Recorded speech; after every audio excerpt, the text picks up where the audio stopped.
परेशानियां ही परेशानियां।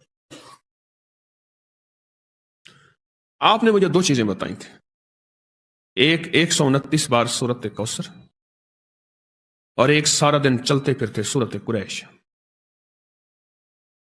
हुआ क्या, मंजर कैसे बदला? उसने जो मुझे नक्शा बताया वो मैं जरा बताता हूं। कहने लगे मैंने पढ़ना शुरू कर दिया। ये मैं बता रहा हूं आपको, एक अल्फाज के जज्बे हैं नात के, एक दिल के जज्बे हैं कि कमली वाले का कोई उम्मती परेशान हाल है तो परेशान हाल न रहे। मेरे आका का कोई उम्मती है, वो किसी रंग नस्ल, किसी मिजाज, किसी मजहब फिरके का है, मेरे उम्मती कमली वाले का उम्मती हाल ही ना रहे। कहा कि मैंने 129 बार सूरत कौसर पढ़नी शुरू कर दी और जज्बे के साथ सूरत कुरैश पढ़नी शुरू कर दी। ये जो उन्होंने लफ्ज जज्बा कहा है ना, यही जज्बा फैसले करवाता है।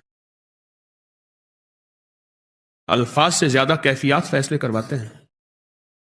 मेरी बात पे गौर करें। मजलूम के पास कोई इस्म आजम नहीं होता, मजलूम के पास एक जज्बा होता है, वही जज्बा अर्श इलाही को हिला देता है।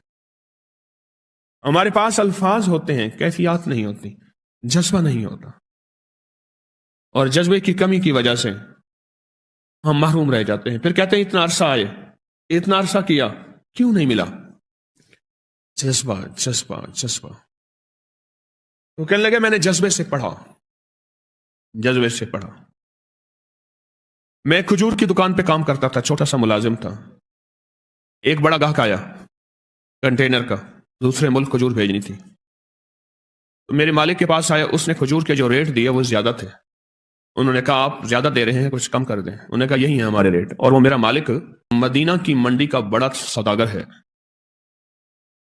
और ऐसा सौदागर है वो जो रेट निकालता है वही चलता है।